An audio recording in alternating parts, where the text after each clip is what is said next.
आवाज आ रही बेटा सभी को?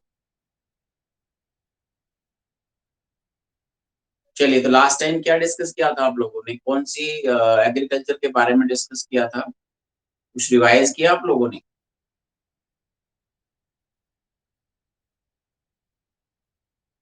विच टाइप ऑफ एग्रीकल्चर भी डिस्कस लास्ट टाइम? कौन सी टाइप एग्रीकल्चर हमने डिस्कस किया था last time? Very good morning. थोड़ा रिवीजन भी रखा करो बेटा बीच में। मेरी तबीयत ठीक नहीं तो आप लोगों ने शायद रिवीजन ही नहीं किया, क्या जैसा लग रहा है। हाँ ही ना बेटा, कुछ कह रहे हो, बोलो। स्लैश एंड बर्न आपका तो सबसे पहले हुआ था, उसके बाद तो हमने शायद से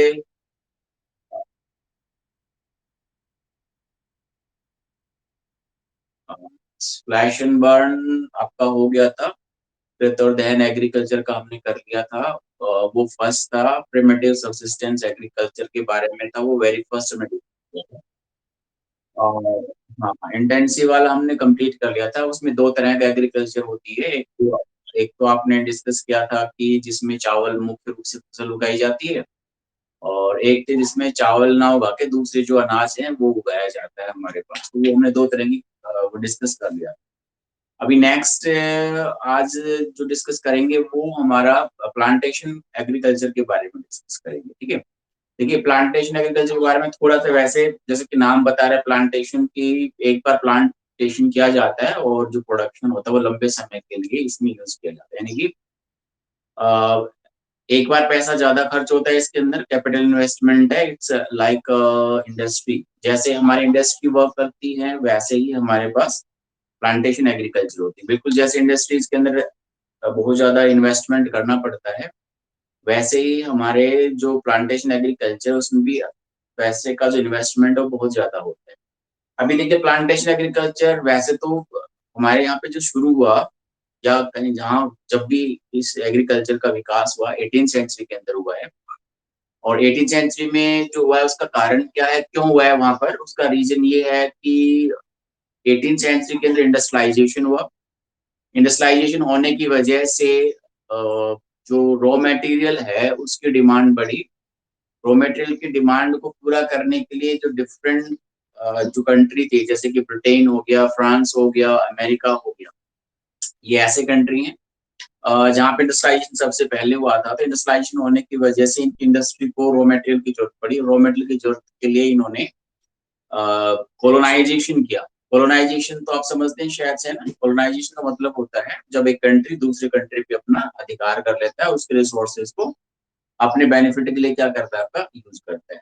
आई होप ये हमने पहले 10th स्टैंडर्ड में भी डिस्कस किया था ना, कोलोनाइजेशन के बारे में। जो कोलोनाइजेशन का पीरियड है 18 सेंचुरी के अंदर, तो डिफरेंट काइंड ऑफ जो हमारे कंट्री है वो एक कंट्री से दूसरे कंट्री में गए और वहां पर पहुंच के उन्होंने वहां की जो क्रॉपिंग सिस्टम है उसको क्या कर दिया था, बिल्कुल चेंज कर दिया। तो जो प्लांटेशन एग्रीकल्चर जो देन है वो स्पेशली कह सकते हैं आप कि जो कोलोनाइजेशन है उसकी देन है। जैसे ही हमारे जो कोलोनाइजेशन हुआ, कोलोनाइजेशन होने की वजह से क्या हुआ, जो इंडस्ट्रीज है वो डेवलप हुई, और इंडस्ट्रीज में जो रॉ मटेरियल प्रोसेस करने के लिए जो डिमांड बढ़ी, उस डिमांड को पूरा करने के लिए क्या किया गया, ये एग्रीकल्चर का डेवलपमेंट किया। ठीक है, तो इसका जो डेवलपमेंट हुआ है वो स्पेशली इसी पर्पज से हुआ। अब इसमें देखो, इसकी कुछ कैरेक्टरिस्टिक समझ लीजिए आप लोग, या इसके बारे में थोड़ा सा डिस्कशन कर लेते हैं आपका कि क्या चीजें होती है इसके अंदर। देखो, सबसे पहले अगर this type of agriculture is the result of industrial revolution during the 18th century. सबसे पहले जो डेवलपमेंट हुआ है वो आपका यूरोपियन कंट्री में हुआ। किसकी वजह से हुआ, इंडस्ट्रियलाइजेशन की वजह से हुआ। यानी कि वहां पे इंडस्ट्रियलाइजेशन हुआ, इंडस्ट्रीज के जो प्रोडक्ट्स थे उनकी डिमांड बढ़ी। तो जो एग्रो बेस्ड इंडस्ट्रीज थी, जो एग्रो बेस्ड इंडस्ट्रीज थी, उन इंडस्ट्रीज के लिए रॉ मटेरियल की रिक्वायरमेंट बढ़ी। और उसी की वजह से अलग अलग कंट्रियों के अंदर ये आपका प्लांटेशन जो एग्रीकल्चर को इंट्रोड्यूस किया, क्योंकि ये हमारे यहाँ का एग्जैक्ट कह सकते हैं आप, इंडिया के पर्टिकुलर कंट्री में जहाँ पे भी प्लांटेशन होता है, वहां पे कहीं ना कहीं किसी न किसी दूसरे कंट्री के द्वारा इंट्रोड्यूस किया गया, स्पेशली यूरोपियन कंट्री के द्वारा। Demand for raw material for industrial gave boost to the colonization and change the system of the cropping। ये आपने मैंने अभी बता दिया कि जैसे इंडस्ट्रियलाइजेशन हो गया, तो इंडस्ट्रियलाइजेशन होने की वजह से क्या हुआ, रॉ मटेरियल की डिमांड बढ़ी। रॉ मटेरियल की डिमांड बढ़ने की वजह से कंट्री, एक कंट्री से दूसरे कंट्री में गए, वहां पर जाकर इन्होंने इस टाइप का जो रॉ मटेरियल जो रिक्वायर्ड था वो ग्रो करना शुरू किया, कोलोनाइजेशन बढ़ा, कंट्रियों पे अधिकार किया गया, और वहां पर ये जो क्रॉपिंग जो इनकी अपनी रिक्वायरमेंट है यूरोपियन कंट्री की, वो फसलें वहां पे इंट्रोड्यूस की। जैसे आप सबको पता है इंडिया के अंदर जो टी का प्लांटेशन किया गया था वो ब्रिटिशर्स के द्वारा किया गया, और ये उसी समय है जब ब्रिटिशर्स लोग इंडिया के अंदर आए थे, तो उनको रिक्वायरमेंट था टी की, तो उन्होंने इंडिया के अंदर टी के जो प्लांटेशन थे उनको क्या करते इंट्रोड्यूस किया। इसी तरह से हमारे पास आगे एग्जाम्पल के लिए दे रखे हैं, फ्रांस ने इंट्रोड्यूस किया था कॉफी और कोकोआ को इन अफ्रीका। अफ्रीका के अंदर जो कॉफी वगैरह है उसको इंट्रोड्यूस करने का जो श्रेय जाता है वो आप फ्रांस को जाता है। इंडिया के अंदर और श्रीलंका के अंदर टी के प्लांटेशन जो किए गए वो उनको करने का जो श्रेय जाता है वो आपको ब्रिटिशर्स को जाता है। इसी तरह से बहुत सारी ऐसी फसलें हैं जो दूसरे कंट्रियों से, दूसरे कंट्रियों के द्वारा इंट्रोड्यूस की गई। अभी जो आपका जो प्लांटेशन है उसके एग्रीकल्चर की जो बेनिफिट्स है, देखिए क्या कैरेक्टरिस्टिक्स है। सबसे पहले ये समझिए कि आपका इसमें it is modern type of the agriculture. Modern type of the agriculture यानी कि कह सकते हैं आपका कि आधुनिक तरह का जो कृषि है वो ये हमारे पास है। और मतलब ये हो गया कि इसके अंदर लेटेस्ट टाइप की टेक्नोलॉजी, मशीनें, फर्टिलाइजर्स, ये सारी चीजें हमारे पास क्या की जाती है, यूज की जाती है, which is like an industry. जैसे हमारे पास इंडस्ट्री को लगाने के लिए इन्वेस्टमेंट की जरूरत होती है, वैसे ही आपका जो प्लांटेशन एग्रीकल्चर है उसको करने के लिए भी हमारे पास बहुत ज्यादा इन्वेस्टमेंट की जरूरत होती है। देखिए अभी इंडस्ट्री लगाने के लिए क्या क्या चाहिए हमारे पास होता है। पहले तो ये जो एग्रीकल्चर किया जाता है, प्लांटेशन जो किया जाता है, तो इंडस्ट्रीज भी वहीं पर स्टेब्लिश की जाती है, यानी कि जो प्रोडक्ट तैयार किया जाता है, यानी कि इसमें जो फसल उगाई जाती है, चाहे टी है, कॉफी है, रबड़ है, ये वहीं पर इंडस्ट्री लगाते हैं, वहीं पे प्रोसेस करते हैं, इसलिए इसमें इन्वेस्टमेंट बहुत ज्यादा होता है, और इंडस्ट्री की तरह ही आपका क्या करता है, वर्क करता है। अब मेजर क्रॉप्स मैंने बता दी, मेजर क्रॉप्स में जैसे कि लाइक टी है, कॉफी है, रबड़ है, बनाना है, शुगर केन है, जूट है, पाइनएप्पल है, या फिर इसके अलावा और भी दूसरी फसलें हैं जो एज अ प्लांटेशन के रूप में वर्क है। आजकल जो बड़े बड़े जो हमारे ऑर्चिड्स हो गए, बाग हो गए, वो हमारे पास हो गए, वो भी इसी एग्रीकल्चर के अंदर रखे जाते हैं। तो इन्वेस्टमेंट हैवी है, लेटेस्ट टाइप की मशीनें इसके अंदर क्या किया यूज किया।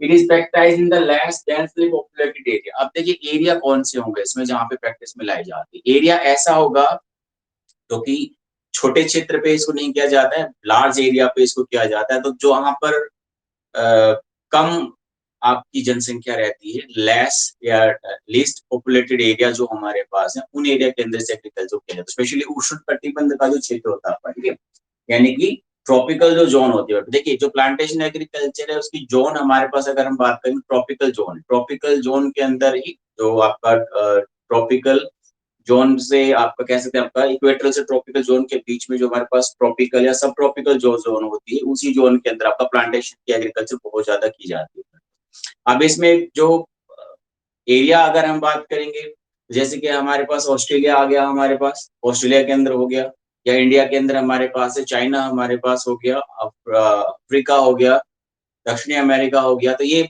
ऐसे एरिया है जहां पर वास्ट क्षेत्र मिलते हैं हमारे पास, और उस एरिया में किया जाता है। Single crop is grown. अब इसकी एक और खास बात यह है कि जो प्लांटेशन किया जाता है उसमें एक ही फसल उगाई जाती है। तो बहुत सिंपल सी बात है, आपका एग्रीकल्चर बेस्ड होता है, एक ही तरह की फसल उगाई जाती है, और उस फसल को प्रोसेस्ड भी वहीं पर किया जाएगा इन द प्लांटेशन। प्रोसेस करने के बाद, क्योंकि इसको as a raw material sell नहीं किया जाता है, इसको प्रोसेस करके जो प्रोडक्ट बनाया जाता है, प्रोडक्ट को बेचा जाता है, लाइक इंडस्ट्री, क्योंकि वहां पे इंडस्ट्री लगी हुई होती है, ठीक है। इसके लिए क्या है, इसीलिए क्या है हमारे पास लार्ज कैपिटल, इसीलिए इसको ग्रो करने के लिए जो कैपिटल है वो भी बहुत ज्यादा चाहिए, क्योंकि इंडस्ट्रीज भी वहीं पे लगानी है, लेबर भी बहुत ज्यादा आवश्यकता होती है, स्किल्ड लेबर चाहिए होते हैं इसको उगाने के लिए, and scientific methods are used to grow. और इसके साथ साथ साइंटिफिक तरीके, यानी कि साइंटिफिक तरीके की अगर हम बात करेंगे तो फिर से वही चीजें हमारे पास, यानी कि फर्टिलाइजर्स हो गए, मशीनें हो गई, यानी कि मैनुअली वर्क बहुत कम होता है, मैक्सिमम जो वर्क होता है हमारे पास मशीनों से किया जाता है, साइंटिफिक तरीके से सारा काम किया जाता है। इरिगेशन की बहुत अच्छे से फैसिलिटी अगर नहीं हो पाती है तो इरिगेशन की फैसिलिटी प्रोवाइड की जाती है आपका, या फिर नेचुरली जो मानसून वगैरह होते हैं उस पर डिपेंड करता है। Next, plantations are well connected through the transport and the communication. Obviously बात है, लाइक इंडस्ट्री वर्क करते हैं तो ये जो प्लांटेशन होता है हमारे पास, इसमें ट्रांसपोर्टेशन, क्योंकि जो प्लांटेशन होता है वो आपका काफी बड़े एरिया के अंदर होता है, तो उसी के अंदर भी काफी अच्छे से डेवलप होना चाहिए ट्रांसपोर्टेशन, आपस में कम्युनिकेशन अच्छा होना चाहिए हमारे पास। आप एग्जांपल के लिए आप कहते हो, जैसे आप अमेरिका वगैरह कंट्री में जाएंगे तो वहां पे आप देखेंगे कि इंटरनली ट्रांसपोर्टेशन बहुत अच्छा होता है, कम्युनिकेशन बहुत अच्छा होता है, बड़े बड़े ड्रोन वगैरह भी यूज किए जाते हैं आपके एग्रीकल्चर के पर्पज से।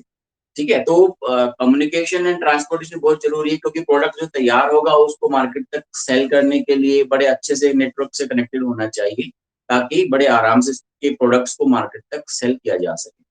तो ये भी इम्पोर्टेंट है। Next, latest type of machines, fertilisers etcetera use, वही हमारे पास बात बार बार आ रही है आपका कि इसमें लेटेस्ट टाइप ऑफ मशीनें, टेक्नोलॉजी, फर्टिलाइजर्स वगैरह यूज की जाती है। कुछ मेजर पॉइंट्स आप इसमें अच्छे से समझिए। आपका पहला, तो उन क्षेत्रों में की जाती है जहां पर लेस पॉपुलेशन होती है, कम पॉपुलेशन होती है, एरिया बड़ा चाहिए होता है, आपका इन्वेस्टमेंट बहुत ज्यादा करना पड़ता है। टेक्नोलॉजी में अगर हम बात करें, लेटेस्ट टाइप की मशीनों को यूज किया जाता है। ठीक है, लेबर, स्किल्ड लेबर चाहिए होती है। जो प्रोडक्ट इसका होता है वो वहीं पर प्रोसेस किया जाता है, यानी कि एज अ रॉ मटेरियल बहुत कम सेल किया जाता है, वहीं पर प्रोसेस करेंगे। मोस्टली यही देखा जाता है प्लांटेशन एग्रीकल्चर के अंदर, जो प्रोडक्ट होगा उसको वहीं पर प्रोसेस करेंगे। प्रोसेस करने के बाद उसका प्रोडक्ट तैयार करके फिनिश गुड को क्या किया जाता है, कस्टमर तक इसको पहुंचाया जाता है। इसके लिए कैपिटल इन्वेस्टमेंट बहुत ज्यादा चाहिएगा, अच्छे से वेल डेवलप्ड इसका क्या होना चाहिए, आपका ट्रांसपोर्ट एंड कम्युनिकेशन होना चाहिए, ताकि इसको आराम से क्या किया जा सके, डेवलप किया जा सके, क्योंकि इंडस्ट्रीज वगैरह इसके साथ में क्या होती हैं आपकी लगती है। ये प्लांटेशन के बारे में ज्यादा डिफिकल्ट नहीं है। मोस्टली जो प्लांटेशन है आपका कब इंट्रोड्यूस किया गया, during the colonial period introduce किया गया। एग्जांपल के लिए आपको मैंने बता दिया, इंडिया के अंदर टी का जो इंट्रोडक्शन किया गया था ब्रिटिशर्स के द्वारा किया गया था। When they had their demand, जब उनकी अपनी डिमांड थी, उस डिमांड को पूरा करने के लिए इन लोगों ने इंडिया के अंदर टी हो गया, कॉफी हो गया, रबड़ हो गया, तो हमारे इंडिया में तो इसको इंट्रोड्यूस किया गया है। ये प्लांटेशन इंट्रोड्यूस किए गए हैं हमारे यहाँ। ठीक है, तो ये हमारे पास है प्लांटेशन एग्रीकल्चर के बारे में। आप बताइए, आपकी कोई क्वेरी है तो बताओ मुझे। बेटा सभी अपनी कोई क्वेरी है तो बताइए। इससे पहले कोई क्वेरी है या इसमें कोई क्वेरी है तो आप बता दीजिए। वॉइस आ रही है बेटा मेरी सभी को? ओके बेटा, अभी अपनी क्वेरीज बताओ। टीना, कोई क्वेरी बेटा? ओके, अभी दिख रहा है। हम्म, वो तो आप बाद में भी पोज करके देख लेना बेटा, इसमें ऐसा कुछ भी नहीं है, दिख जाएगा। बोर्ड वगैरह का इशू नहीं है, आपको दिख जाएगा, बाद में आप देख सकते हैं, कोई प्रॉब्लम। वैसे तो क्लियर होगा बोर्ड में, कोई प्रॉब्लम।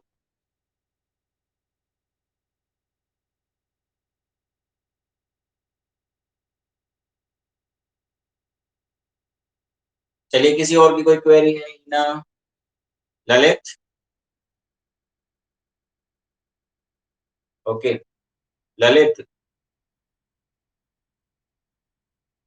कोई क्वेरी नहीं होती आप लोगों को? पता नहीं कितना अच्छे से एक्सप्लेन किया जाता है क्या? धीरज,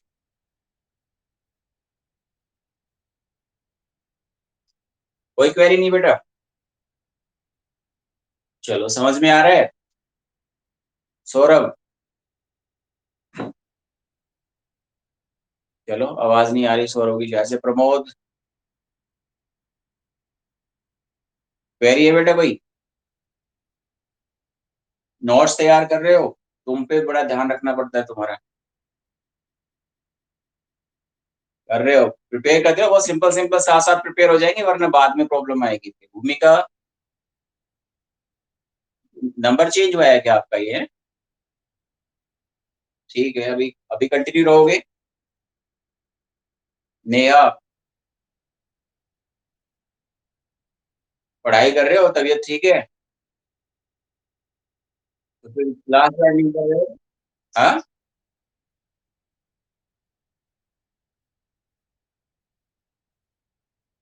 बेटा, वो सिर्फ इसलिए बोलते थे, कई बार क्या होता है कि जैसे हमने क्रॉप को क्लियर कर दिया, एरिया को क्लियर कर दिया और 2-3 साल वहां पे फसल हमने ग्रो कर ली। ग्रो करने के बाद अपने आप वहां पर 4 से 5 साल के अंदर वहां पे फिर से वापस से वो झाड़ियां वो उगाती। तो जो एग्रीकल्चर करने वाले लोग हैं वो घूमते फिरते दोबारा से उसी उसको क्या करते हैं, आपका क्लियर कर लेते हैं, इसलिए उसको ऐसा बोला जाता है। दोबारा से उसी फील्ड पे एग्रीकल्चर का वर्क करते थे, इसलिए इसका उसको बुश फैलो एग्रीकल्चर बोलते हैं। इसमें ऐसा कोई ऐसा लॉजिक नहीं है इसके, क्योंकि 4-5 साल खाली छोड़ने के बाद वहां पे फिर से झाड़ियां उगाती हैं, उनको पता नहीं लगता तो दोबारा से आके उसी फील्ड को क्लियर करके दोबारा से एग्रीकल्चर का वर्क करते हैं। ठीक है, ओके। बाकी सभी ठीक है। तनु बेटा। हाँ, क्लियर है। चलो ठीक है, मैं अभी थोड़ा धीरे धीरे ना टाइम बढ़ाऊंगा, अभी थोड़ा सा ना स्टार्टअप है अभी थोड़ा सा। हरिंदर, हरिंदर, हरिंदर। क्या बात है, सो जाते हो क्या? फोन ऑन किया और सो गए? अच्छा, कोई बात नहीं, कोई बात नहीं। रितु, क्लियर है सभी बेटा? चलो ठीक है, फिर डिस्कनेक्ट करो, धीरे धीरे अपना टाइम बढ़ाएंगे, अपना सेम टाइम लेके जाएंगे, फिर वापस धीरे धीरे करके अभी जैसे स्टेमिना बनता जाएगा आगे बढ़ते रहेंगे। आप लोग अपनी क्वेरीज है तो पूछ सकते हो कोई भी। साहिल, अभी। हाँ बेटा, क्वेरी है कोई? चलो ठीक है, फिर अभी आज के लिए डिस्कनेक्ट करते हैं, फिर कल से थोड़ा सा टाइम बढ़ाते हैं अपनी क्लास का, ठीक है? ओके बेटा, ओके। नोट्स जरूर प्रिपेयर कर लेना बेटा सभी अब।